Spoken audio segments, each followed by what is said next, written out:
నమస్కారం. టీవీ7 న్యూస్ కి స్వాగతం. ముందుగా ముఖ్యాంశాలు.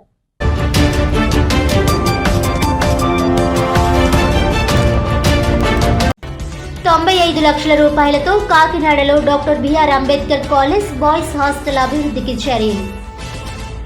రానున్న ఎలక్షన్లో మరోసారి వైసీపీ అధికారంలోకి రాగానే ముందు భాగంలో ఉన్న బిల్డింగ్ తొలగించి మల్టీపర్పస్ బిల్డింగ్ నిర్మించడం జరుగుతుందన్న సిటీ ఎమ్మెల్యే ద్వారంపూడి చంద్రశేఖర్ రెడ్డి.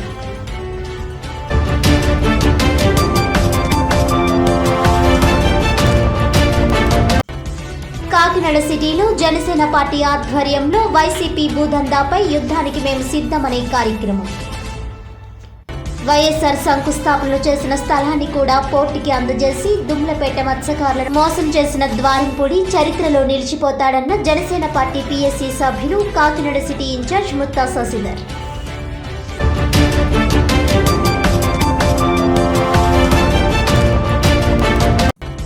రాయవరం మండలం పసులపూడిలో నూతన సచివాలయం, వైఎస్ఆర్ హెల్త్ సెంటర్ భవనాలను ప్రారంభించిన ఎమ్మెల్సీ తోట త్రిమూర్తులు, అనపర్తి ఎమ్మెల్యే సత్తి సూర్యనారాయణ రెడ్డి.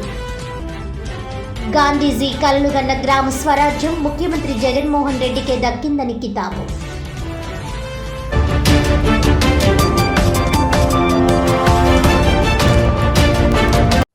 ఇక వివరాల్లోకి వెళ్తే, కాకినాడ బాలాజీ చెరువు సెంటర్ నందు సుమారు 95 లక్షల రూపాయలతో చేపట్టిన doctor BR Ambedkar college boys hostel అభివృద్ధి పనులను కాకినాడ సిటీ ఎమ్మెల్యే ద్వారంపూడి చంద్రశేఖర్ రెడ్డి పరిశీలించారు.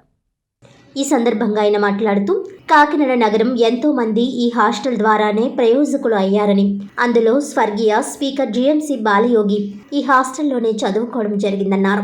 ఎంతో మంది మహానుభావులు ఉన్నత స్థితిలో ఉన్నారని అన్నారు. అటువంటి ఈ భవనాల రూపురేఖలు మార్చి మరింత మంది చదువుతో ఉన్నత స్థానాలకు ఎదిగేలా ఈ భవనాలను తీర్చిదిద్దడం జరిగిందని తెలిపారు. రానున్న ఎలక్షన్లో మరోసారి వైసీపీ ప్రభుత్వం అధికారంలోకి రాగానే ముందు భాగంలో ఉన్న బిల్డింగ్ తొలగించి మల్టీపర్పస్ బిల్డింగ్లు నిర్మించడం జరుగుతుందన్నారు. హాస్టల్ అభివృద్ధికి తన వంతు సహాయ సహకారం అందిస్తానని తెలిపారు. ఈ కార్యక్రమంలో కూడా చైర్మన్ రాగిరెడ్డి చంద్రకళాదీప్తి, నగర అధ్యక్షురాలు సుంకర శివప్రసన్నం, రామేశ్వరరావు, పిల్లి రామారావు, అంజటి కుమార్ బాబు, కామేశ్వరరావు, సత్యనారాయణ, శేఖర్, రాహుల్ బాబు తదితరులు పాల్గొన్నారు. ఈ మధ్య కాలంలో మేము బాయ్స్ హాస్టల్కి వెళ్ళాం. ఆ బాయ్స్ హాస్టల్ ఇక్కడి నుంచి అక్కడికి వెళ్ళిన తర్వాత చూసినట్లయితే చాలా దారుణం ఉంది సార్. అది రేకు షెడ్ అది ఒకటి, దానికి ఇదివరకు అయితే కవరింగ్ ఉంది, అది ఏమీ లేదు. ఇప్పుడు అది అక్కడికంటే వాటికన్నా ఇక్కడ ఉంటేనే మంచిది అనిపించింది నాకు. అంచేత అది మనకి ఎంత త్వరగా అయితే పిల్లలకి అంత సేఫ్టీ ఉంటుంది. అంచేత మనం అంచేత ఎమ్మెల్యే గారికి కూడా చాలా బ్రిస్కి, ఇప్పుడంటే ఎలక్షన్ దగ్గరికి వస్తుంది కాబట్టి వారి పనులు వారికి ఉంటాయి. అయినప్పటికీ కూడా మొన్న వెళ్ళినప్పుడు నేను రేపో వస్తున్నాను అన్నారు. రేపు వస్తున్నప్పుడు మీకు అందరికీ కూడా తెలియజేసాం. ఏం చేస్తే వస్తున్నారంటే వర్క్ ఎంతవరకు వచ్చింది, ఏ పనులు మనకు పెండింగ్ ఉన్నాయి అని చూసి ఒక అవగాహన వస్తుందని ఎమ్మెల్యే గారిని ఇక్కడికి రమ్మన్నాం. మరి ఎమ్మెల్యే గారి దగ్గరికి అడిగినప్పుడు ఆయన ఎంతో స్పందించి అంటే మాట కాకుండా తర్వాత వస్తాను, రేపు వస్తాను అనుకుంటా ఆ రోజునే మరి ఆయన నేను వస్తాను, చూస్తాను, అసలు పరిస్థితి ఏంటో చూస్తాను. దాంట్లో ఎప్పుడు చదువుతున్నాను మాలయం గారు, మరి డాక్టర్ బాబుజీ గారు ఇలా పెద్దలు అందరూ ముందులో చదువుతున్నారు. అటువంటి హాస్టల్ మూతపడిపోవడం ఏంటి, దాన్ని నేను ఒకసారి పరిశీలించి నేను వస్తున్నాను, మీరు అక్కడ ఉండండి అని చెప్తే వెంటనే వెళ్ళిన రోజునే మరి ఆయన రావడం గొప్ప మరి శుభసూచనగా మరి మేము భావించాం.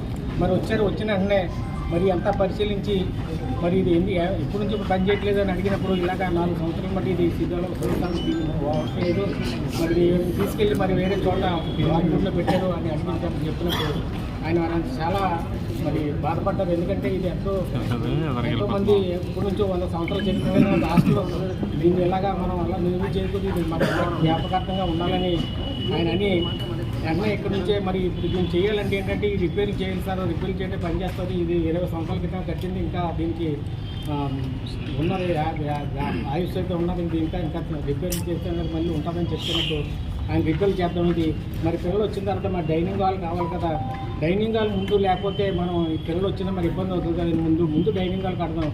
ఎంత అవుతుంది అంటే అప్పటికే మేము ఎస్టిమేట్ చేసి ఉంచారు ఈ గారు, 10 లక్షలుగా ఉన్నది.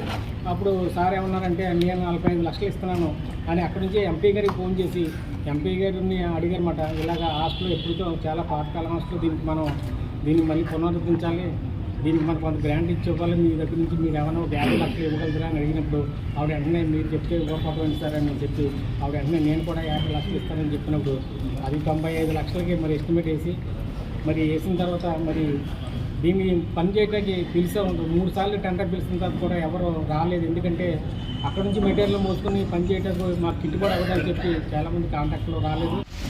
అంబేద్కర్ భవన్ అంటే ఒక చరిత్ర ఉంది.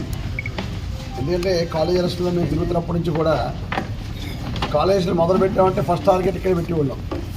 ఇక్కడ సుమారు 300 ఓట్లు ఉండి ఇక్కడ మాకు ఇక్కడ నుంచే మా ప్రచారాన్ని ప్రారంభించుకున్న కింగ్ చాలా యాక్టివ్ ఉండేవారు.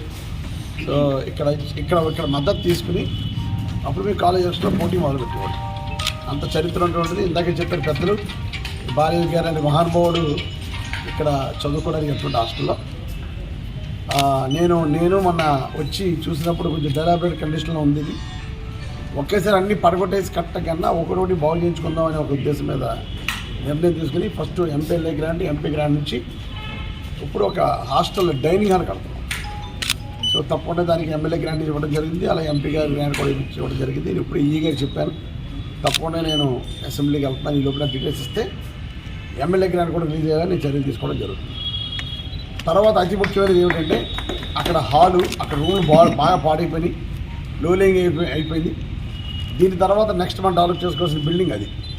అక్కడ కూడా మంచి అధునాతమైన సౌకర్యాలతో మనం రాబోయే మళ్ళా జగన్మోహన్ రెడ్డి గవర్నమెంట్లో మన అందరం కూడా అక్కడ బిల్డింగ్లో మంచి రూములు కట్టుకునే కార్యక్రమం చేయాలి. ఈ బిల్డింగ్ వచ్చేటప్పటికి ఇది పాడు చేయొద్దు, ఈ బిల్డింగ్ ఇలా ఉంచుకుంటూ, ఎందుకంటే పెద్దలు బాలయ్య గారు లాంటి వాళ్ళు, బాలయ్య గారు రూమ్ ఏదండి ఈ బిల్డింగ్ ఉండేవారు, బాలయ్య గారు మహానుభావులు ఉన్నారు. కాబట్టి నాకు డాక్టర్ బాబ్జీ గారు అందరూ నాతో మాట్లాడి ఫస్ట్ థ్యాంక్స్ చెప్పారు, ఇనిషియేటివ్ తీసుకున్నందుకు థ్యాంక్స్ చెప్పి, ఇంకా డెవలప్మెంట్ ప్రకారం మరి ఏమైనా కావాలంటే నాకు కూడా చెప్పడం జరిగింది. అడిగి మొత్తం మీద మనం రాబోయే 3 నెలల్లో ఈ హాస్టల్ మళ్ళీ జూన్కి, పిల్లలు చదువుకునే టైం జూను, కాలేజ్ తెలిసే టైం జూన్, కాబట్టి జూన్ కల్లా ఈ బిల్డింగ్ కూడా పూర్తి చేసుకుంటాం. కాకినాడ సిటీలో వైసీపీ భూదందాపై యుద్ధానికి మేము సిద్ధమనే కార్యక్రమం జనసేన పార్టీ పీఎస్సీ సభ్యులు మరియు కాకినాడ సిటీ ఇన్ఛార్జ్ ముత్త శశిధర్ ఆధ్వర్యంలో జరిగింది. ఈ కార్యక్రమంలో ముత్త శశిధర్ పాల్గొని మాట్లాడుతూ, అనాదిగా ఈ కుంభాభిషేకం ప్రాంతం స్థానిక మత్స్యకారులకు కేంద్రంగా ఉందని, అలాంటి ప్రాంతాన్ని స్థానికుల అభిప్రాయాలకు భిన్నంగా ప్రజా ప్రతినిధులు వ్యవహరించడం అంటే ఒక రకంగా వారి గొంతు కోయడమేనని అన్నారు. ఆనాడు ముఖ్యమంత్రిగా ఉన్న రాజశేఖర్ రెడ్డి శంకుస్థాపనలు చేసిన స్థలాన్ని కూడా పోర్టుకు అందజేసిన వ్యక్తి ద్వారంపూడి అని అన్నారు. దుమ్ములపేట వాసులను మోసం చేసిన వ్యక్తిగా చరిత్రలో ద్వారంపూడి నిలిచిపోతారని అన్నారు. కాకినాడ కుంభాభిషేకం మా హక్కు అన్న దుమ్ములపేట వాసుల కోసం జనసేన పార్టీ యుద్ధం చేయబోతోందని అంటూ, జనసేన పార్టీ అధికారంలోకి వచ్చిన వెంటనే కట్టిన గోడని తీసేసి వీరందరికీ ఇక్కడ రేవు అభివృద్ధి చేస్తామని అన్నారు. కాకినాడలోనే అతి గొప్ప ఫిషింగ్ హార్బర్ నిర్మాణం చేసి అభివృద్ధి చేసే విధంగా జనసేన పార్టీ బాధ్యత తీసుకుంటుందన్నారు. పవన్ కళ్యాణ్ ఏటిమొగలో పర్యటిస్తున్నప్పుడు మత్స్యకారుల అభివృద్ధికి బాధ్యత తీసుకుంటా అని చెప్పడం జరిగిందని, ఈ వేళ దుమ్ములపేట వాసులకు ఒకటే చెబుతున్నాం, ద్వారంపూడి కాల రాసిన ఈ హక్కులన్నీ మీకు తిరిగి జనసేన పార్టీ ఇస్తుందని అన్నారు. ఈ కార్యక్రమంలో రాష్ట్ర సంయుక్త కార్యదర్శి వాసిరెడ్డి శివ, జిల్లా ప్రధాన కార్యదర్శి తలాటం సత్యం, జిల్లా కార్యదర్శి అట్ల Satyanarayana, city organising secretary మడ్డు Vijay, Janasena నాయకులు మోస ఏసేఫ్, దాసరి వీరబాబు, కొండ దుర్గా ప్రసాద్, లోవరాజు తదితరులు పాల్గొన్నారు. ద్వారంపూడి చంద్రశేఖర్ రెడ్డి ఒకటే ప్రశ్నిస్తున్నా, 5 సంవత్సరాల్లో కాకినాడలో నువ్వు చేసిన దోపిడీలకి ప్రత్యక్ష సాక్ష్యమే ఈవేళ కుంభాభిషేకం రేవు. ఇక్కడ జగన్మోహన్ రెడ్డి నాన్నగారు చేసిన శంకుస్థాపన స్థలాన్ని కూడా పోర్టుకి అందజేసిన మనిషివి నువ్వు. దుమ్ములపేట వాసులందరినీ మోసం చేసిన మనిషిగా నీకు చరిత్రను నిలిచిపోతావు. 500 కోట్లతో కాకినాడ అభివృద్ధి చేయడానికి టీడీఆర్ బాండ్లు ఇప్పించావే, మరి దుమ్ములపేటలో ఉంటున్న వాళ్ళకు కూడా ఇప్పించచ్చు కదా. ఇక్కడ వాళ్ళందరినీ కామెడీకి పంపించేస్తున్నాం, అదే టీడీఆర్ బాండ్లతో ఇక్కడ కాకినాడలో కూడా వాళ్ళందరూ కూడా ఇల్లు ఇప్పించాలి కదా. అలాగే కాకినాడ రేవులో కుంభాభిషేకం మా హక్కు అన్న దుమ్ములపేట వాసుల కోసం జనసేన పార్టీ యుద్ధం చేయబోతుంది. జనసేన పార్టీ అధికారంలోకి వచ్చిన వెంటనే కట్టిన కూడా బద్దలు కొట్టి వీళ్ళందరికీ ఇక్కడ రేవు డెవలప్ చేస్తాము. కాకినాడలోనే అతి గొప్ప ఫిషింగ్ హార్బర్ నిర్మాణం చేసే విధంగా జనసేన పార్టీ బాధ్యత తీసుకుంటుంది. పవన్ కళ్యాణ్ గారు ఏటుమొగ ప్రాంతంలో పర్యటించినప్పుడు చెప్పారు, కాకినాడలో మత్స్యకారుల కోసం అభివృద్ధి చేయడంలో ఆయన బాధ్యత తీసుకుంటా అని చెప్పి ఈవేళ దుమ్ములపేట వాసులందరికీ ఒకటే మాటిస్తున్నాం, ద్వారంపూడి మీకు కాల రాసిన హక్కులని జనసేన పార్టీ మీకు తిరిగిస్తుంది. ఇక్కడ కుంభాభిషేకం గుడి దేవుడికి సాక్షిగా చెప్తున్నాం, ఆ ఈశ్వరుని కూడా కళ్ళ ఎదురు చేస్తున్న మోసాన్ని ఫుల్ స్టాప్ పెట్టి ఆ గుడిని కూడా అభివృద్ధి చేస్తామని చెప్పి మీకు అభివృద్ధి చేసుకుంటాం. జనసేన పార్టీ రాష్ట్ర పిఏసీ సభ్యులు మరియు కాకినాడ సిటీ ఇన్ఛార్జ్ శ్రీ ముత్తా శశిధర్ గారు ఈరోజు కాకినాడ సిటీలో కుంభాభిషేకం ఓడల రేవు దగ్గరకు వచ్చి మత్స్యకారుల సమస్యలు తెలుసుకోవడం జరిగింది. అయ్యా జగన్మోహన్ రెడ్డి గారు, నేను రాజన్న బిడ్డనని ఎంతో గొప్పగా చెప్పుకుంటున్నారు. మరి మీ తండ్రి గారు మత్స్యకారుల అభ్యుదయకే శంకుస్థాపన చేసిన శిలాఫలకాన్ని అలా వదిలేసి ఈ భూమిని అంతా కూడా కబ్జా గురైంది. మీరు మత్స్యకారులకు ఇచ్చిన మాట తప్పి ఈ భూమిని కబ్జా చేస్తారా? జనసేన పార్టీ అధికారంలోకి రాగానే ముత్తా శశిధర్ గారి ఆధ్వర్యంలో ఖచ్చితంగా ఇక్కడ మత్స్యకారుల అభ్యుదయానికి ఈ రేవుని వాడతామని చెప్పి తెలియజేసుకుంటూ, అదేవిధంగా ముత్తా శశిధర్ గారు కుంభాభిషేకాన్ని గుడిని కూడా డెవలప్ చేస్తారని చెప్పడం కూడా అది అందరికీ కూడా ఇక్కడ సంతోషంగా ఉంది. గతంలో నాదెండ్ల మనోహర్ గారు మత్స్యకారుల అభ్యున్నత యాత్ర చేసి ఇక్కడ దుమ్ములపేటలో ప్రతి ఇంటికి వెళ్ళి వాళ్ళ ఇబ్బందులన్నీ తెలుసుకున్నారు. వాళ్ళ సమస్యలన్నీ కూడా మా దగ్గర ఉన్నాయి. జనసేన పార్టీ అధికారంలోకి రాగానే ముత్తా శశిధర్ గారి ఆధ్వర్యంలో మత్స్యకారులందరికీ కూడా పూర్తిగా న్యాయం చేస్తామని, మా మత్స్యకార సోదరులకి ఎటువంటి అన్యాయం జరిగినా సరే మేము వాళ్ళ వెనకాల నిలబడి జనసేన పార్టీ తరఫున మేము నిలబడి వాళ్ళ వెనకాల పోరాడతామని చెప్పి తెలియజేసుకుంటూ జై జనసేన. రాయవరం మండలం పసలపూడి గ్రామంలో నూతన సచివాలయం, వైఎస్ఆర్ హెల్త్ సెంటర్ భవనాలను ఎమ్మెల్సీ తోట త్రిమూర్తులు, అనపర్తి ఎమ్మెల్యే సత్తి సూర్యనారాయణ రెడ్డి ఘనంగా ప్రారంభించారు. ఈ సందర్భంగా ఎమ్మెల్సీ తోట త్రిమూర్తులు మాట్లాడుతూ, గాంధీజీ కలలుగన్న గ్రామ స్వరాజ్యం రాష్ట్రంలో ఏర్పాటు చేసిన ఘనత ముఖ్యమంత్రి జగన్మోహన్ రెడ్డికే దక్కిందన్నారు. సుమారు 80 లక్షలతో నిర్మించిన సచివాలయంకు చింతా కాటంరెడ్డి కుమారుడు గ్రామశాఖ అధ్యక్షుడు సుబ్బారెడ్డి 44 లక్షలు ఆర్థిక సహాయం అందించడం చాలా సంతోషించదగ్గ విషయమని అన్నారు. అదేవిధంగా సుమారు 35 లక్షలతో నిర్మించిన హెల్త్ కేర్ సెంటర్ కు చింతా సుబ్బారాయుడు కుమారుడు వెంకటరెడ్డి సుమారు 18 లక్షలు ఆర్థిక సహాయం అందించడం హర్షించదగ్గ విషయమని అన్నారు. అనంతరం అనపర్తి ఎమ్మెల్యే సత్తి సూర్యనారాయణ రెడ్డి మాట్లాడుతూ, కుల మత వర్గ పార్టీలకు అతీతంగా సంక్షేమ పథకాలు అందించిన ఏకైక ప్రభుత్వం జగన్ ప్రభుత్వమని అన్నారు.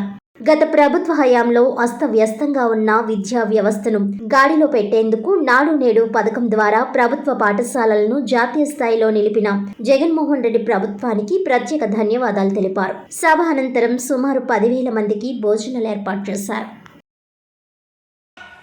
ఈ యుద్ధానికి మీరంతా సిద్ధమని ఉంటారు. ఆదిత్య సంస్థల అధినేత మాజీ శాసనమండలి సభ్యులు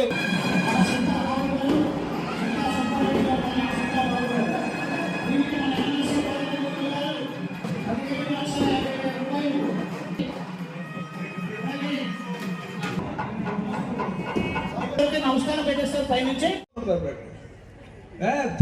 చెన్నారెడ్డి గారిని తీసుకొచ్చి ఇప్పుడు ఏదైతే మన హెల్త్ క్లినిక్ ప్రయత్నం చేసిన జగన్మోహన్ రెడ్డి గారు నమ్ముకున్నటువంటిది ప్రజల్ని పైన దేవుడిని అని చెప్తున్నారు. మనం ప్రతి మీటింగ్లోనే కూడా చూస్తున్నాం. ఎంతమంది ఎన్ని దుర్మార్గాలు చేసినా ప్రజలు నా పక్షాన ఉన్నారనేటువంటి ఒక నమ్మకం జగన్మోహన్ రెడ్డి గారికి ఉంది. ఆ నమ్మకాన్ని నిలబెట్టేటువంటి విధంగా ఎప్పుడు ఎన్నికలు వస్తాయని ఎదురు చూస్తున్నటువంటిది ప్రజలు. దుర్మార్గమైనటువంటి ఆలోచనతో ఇంతమంది కలిసి వస్తున్నారు. ఎంతమంది కలిసి వచ్చినా మళ్ళీ జగన్మోహన్ రెడ్డి గారే ముఖ్యమంత్రి అవుతాడని చెప్పడంలో ఏమాత్రం కూడా సందేశం. త్రిమూర్తులు గారి ఆధ్వర్యంలో శ్రీ తోట త్రిమూర్తులు గారి ఆధ్వర్యంలో ఈ కార్యక్రమం ఏర్పాటు చేయడమైంది. అంతకుముందు ఇక్కడ ఒక సచివాలయం వెల్నెస్ కూడా మరి ఇక్కడ ప్రారంభించడమైంది. ఆ రెండు కూడా అద్భుతంగా ఇక్కడ నిర్మించినటువంటి గ్రామానికి చెందిన శ్రీ చింతా సుబ్బారెడ్డి గారికి, అదేవిధంగా చింతా బాబుల్ గారికి ఇద్దరికీ కూడా ప్రత్యేకంగా అభినందనలు తెలియజేస్తూ, రేపు రాబోయే ఎన్నికల్లో వైఎస్ఆర్ కాంగ్రెస్ పార్టీ అఖండ విజయం సాధిస్తుందంటూ ఎటువంటి సందేహం లేదు. దానికి నిదర్శనమే ఈ రోజున ఇక్కడికి అటెండ్ అయినటువంటి ప్రజా సమూహాన్ని ఈ సందర్భంగా తెలియజేస్తూ, రానున్న రోజుల్లో మండపేట నియోజకవర్గం నుంచి వైఎస్ఆర్ కాంగ్రెస్ పార్టీ అభ్యర్థిగా శ్రీ తోట తిరుమూర్తులు గారు అత్యధిక మెజార్టీతో గెలుపొందుతారు. అదేవిధంగా రాబోయే రోజుల్లో కాబోయే మంత్రిని కూడా మేము అందరం కూడా ఆశిస్తాం.